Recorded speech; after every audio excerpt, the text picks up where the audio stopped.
नमस्ते। म नाटक गर्छु, रङ्गमञ्चमा छु। रङ्गमञ्च मेरो लागि धेरै परिभाषाहरू होलान्, तर मेरो लागि चाहिँ एउटा अभिव्यक्तिको माध्यम हो, एउटा भाषा हो, जुन भाषामा दर्शन र विज्ञान दुवै मिसिएको छ र सौन्दर्य चेतना मिसिएको छ। थुप्रो भाषाहरू अभिव्यक्ति गर्ने, चित्रकला, सङ्गीत, साहित्य भने जस्तै मेरो लागि एउटा भाषा हो, आफूलाई व्यक्त गर्ने। एउटा उमेरमा 12-14 वर्षतिरको उमेरमा मानिसले जतिखेर आफूलाई अभिव्यक्त गर्न खोज्छ या आफ्नो पहिचान खोज्छ, त्यो पहिचान खोज्ने क्रममा आफूलाई अभिव्यक्त गर्ने क्रममा कति मानिसहरू खेलकुदमा जान्छन्, कति मानिसहरूले कविता लेख्न थाल्छन्, कति मानिसहरूले गीत गाउन थाल्लान्, कति मानिसहरू थाहा छैन लागु औषधतिर पनि जालान्। सायद त्यो पनि आफूलाई अभिव्यक्त गर्ने तरिका हो कि। म संयोगले नाटकमा आएँ र मलाई मन पर्यो, किनभने एउटा कट्टर ब्राह्मण परिवारमा हुर्किएको एउटा फुच्चे केटो नाटकको असीमित स्वतन्त्रता र अनुशासन, यी दुईटा थाहा छैन परस्पर विरोधी कुराहरू हुन् कि होइनन्, त्यो दुइटै मन पर्यो मलाई र मैले यसलाई निरन्तरता दिएँ। तर पछि गएर यात्रा गर्दै जाँदा पहिचानको खोजीमा मात्र यात्रा टुङ्गिँदो रहेनछ। जीवनको अर्थको खोजी महत्त्वपूर्ण भएर जाँदो रहेछ। अनि नाटक त एउटा सामूहिक कर्म हो, एक्लै गर्ने काम होइन। त्यो भएको हुनाले यसले हामीलाई अलिकति सहिष्णुता, सहनशीलता, अरूको विचारलाई स्वीकार गर्ने सामर्थ्य दिँदो रहेछ। त्यसैले पनि मन पर्यो। अनि अब जीवनका अर्थहरूको खोजी यो माध्यमबाट गर्ने त भने मैले, तर जीवन त कति सरल छ र कति जटिल छ नि है। अनि कति प्रश्नहरू छन् जीवनमा। ती प्रश्नहरूको उत्तर खोज्ने माध्यम मैले रङ्गमञ्चलाई बनाएँ। अनि कस्तो हुँदो रहेछ भने एउटा प्रश्न सकिन्छ, त्यसले अरू अनगिन्ती प्रश्नहरू अगाडि तेर्स्याउँदो रहेछ। त्यसैले मलाई के लाग्छ भने संसारमा जबसम्म प्रश्नहरू रहन्छन्, रङ्गमञ्च जीवित रहन्छ। किनभने रङ्गमञ्चले हामीलाई प्रश्न गर्न सिकाउँछ, समाजसँग, मुलुकसँग, संसारसँग, यो ब्रह्माण्डसँग र सबभन्दा धेरै आफूसँग। मैले रङ्गमञ्चबाट त्यही सिकेँ। अनि हुन त फरक फरक रङ्गकर्मीहरूको आफ्नो तरिका हुन्छ काम गर्ने। हामी चाहिँ के गर्छौँ भने निर्देशन गर्दा या भूमिका गर्दा, खास गरेर भूमिका गर्दा आफ्नो जीवनका अनुभवहरूलाई त्यसमा मिसाउँछौँ। आफ्नो जीवनका कुण्ठा, क्षुद्रता, निजता, स्वार्थ, लोभ, त्यो सबैलाई हामी त्यहाँ व्यक्त गर्छौँ, फाल्छौँ। र त्यो प्रदर्शनपछि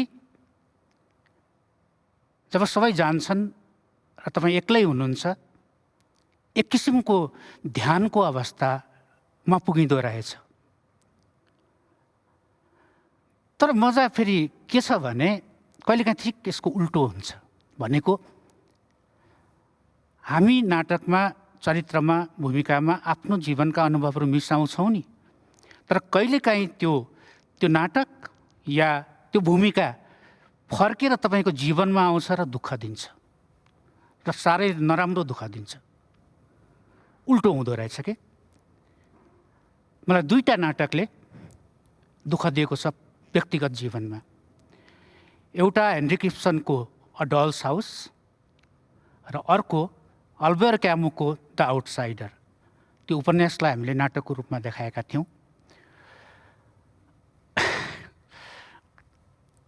किनभने हामी के देख्छौँ भने नाटक र जीवनको बिचमा एकदमै धमिलो र पातलो रेखा छ। त्यो रेखालाई हामी यता र उता गरिरहन्छौँ, ओहोर दोहोर गरिरहन्छौँ, कहिले उता जान्छौँ र कहिले यता आउँछौँ। त्यो जीवनसँग जोडिएको हुनाले त्यसले कहिलेकाहीँ जीवनमा फर्केर आउँदो रहेछ। मलाई नाटक किन मनपर्छ भने किनभने यो जीवन जस्तो छ। जीवन सुरु हुन्छ, अहिले मैले बोलेको कुरा विगत भइसक्यो, लगातार चल्छ र एक ठाउँमा गएर सकिन्छ। त्यसपछि तपाईँ स्मृतिमा, तपाईँलाई माया गर्ने मानिसहरूको स्मृतिमा मात्रै बाँच्नुहुन्छ, कुनै एउटा निश्चित समयसम्म होला या सधैँभरि। नाटक त्यस्तै हुन्छ, सुरु हुन्छ, लगातार जान्छ, दोहोऱ्याउन पाइँदैन र सकिन्छ। जीवन जस्तै त्यो नाटकको प्रदर्शन पनि सकिन्छ र सकिएपछि त्यसको अभिलेख भनेको तपाईँको स्मृतिमा हो। कहिलेसम्म थाहा छैन, तर त्यो पनि अचेलभरि त हुन त हामी कहिलेकाहीँ अभिलेखको लागि भनेर भिडियो खिच्छौँ, तर त्यो स्मृतिमा सकिएपछि सकिने चिज हो, जीवनसँग नजिक छ। त्यो भएर मलाई नाटक मनपर्छ माध्यमको रूपमा। हामी कहाँ अलिक व्यक्तिगत समस्याहरूभन्दा सामाजिक समस्याहरूमा नाटक गर्ने प्रचलन बढी छ। किनभने हामी कहाँ सामाजिक समस्याहरू बढी छन्, व्यक्ति समाजकै उपज हो, व्यक्तिमाथि हामी त्यति धेरै केन्द्रित हुँदैनौँ सायद। अनि हामी कहाँ नाटक पेसा मात्रै होइन, यो एक किसिमको प्रतिबद्धता, उत्तरदायित्व र प्यासन हो, रहर हो। हामीले यसलाई पेसा मात्रै भनेर मान्दैनौँ। हामी के विश्वास गर्छौँ भने रङ्गमञ्चले कलाका अरू विधाहरूसँग, चित्रकला, साहित्य, मूर्तिकला, सङ्गीत, सबै विधाहरूसँग एकदमै धेरै अन्तर्क्रिया गर्नुपर्छ। त्यो कहिलेकाहीँ विध्वंसको हदसम्म अन्तर्क्रिया गर्नुपर्छ। अनि मात्रै सायद हाम्रो रङ्गमञ्चले एउटा ठोस स्वरूप लिन्छ कि जस्तो मलाई लाग्छ। र म के पनि विश्वास गर्छु भने जुन सिर्जना जति स्थानीय हुन्छ, जति बढी स्थानीय रङहरू, स्थानीय स्वाद, स्थानीय स्पर्श, स्थानीय बासना, जति बढी स्थानीयता हुन्छ त्यसमा, त्यो त्यति बढी विश्वजनीन हुन्छ। विश्वजनीन भन्ने, सिर्जना भन्ने चिज आफैमा नभएर त्यसमा कति बढी स्थानीयता छ त्यसले नाप्छ जस्तो मलाई चाहिँ लाग्छ। मेरो विश्वास त्यो भनिन्छ अहिले विश्व एउटा ठुलो गाउँ हो, विश्व एउटा ठुलो गाउँ हो। तर हाम्रो विश्वास के हो भने धेरैवटा विविध संस्कार, संस्कृति, रहनसहन, विविध सोचहरू भएका अनगिन्ती गाउँहरू मिलेपछि मात्रै एउटा विश्व ठुलो गाउँ बन्छ। ती गाउँहरूलाई हटाइदिने हो भने आफैमा विश्व ठुलो गाउँ भन्ने चिजहरू हामी मान्दैनौँ।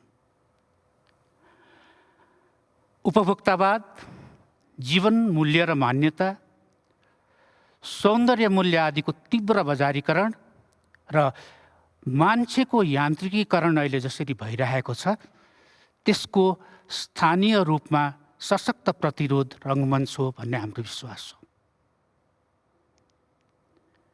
त्यसैले रङ्गमञ्च सधैँ सत्ताको विपक्षमा बस्छ। कुनै पनि सत्ताको, धार्मिक, सामाजिक, राजनैतिक, मानसिक, कुनै पनि सत्ताको विपक्षमा रङ्गमञ्च बस्छ र बस्नुपर्छ भन्ने हाम्रो मान्यता हो। यात्रा गरौँ, यात्रा भौतिक मात्रै होइन, मनको पनि यात्रा गरौँ। सपना मर्यो भने सबै चिजहरू सकियो। सपना देखौँ। तपाईँ हाम्रो सपनाले नै यो सुन्दर संसारलाई बचाइराख्छ। तर कहिलेकाहीँ त्यो सपनामा अलिकति पागलपन पनि मिसाउनु पर्ने हुनसक्छ। सपनामा पागलपन मिसाउन नडराउँ। तपाईँहरू सबैको भलो होस्, शुभ होस्। मेरो कुरा सुनिदिनु भयो, धेरै धन्यवाद।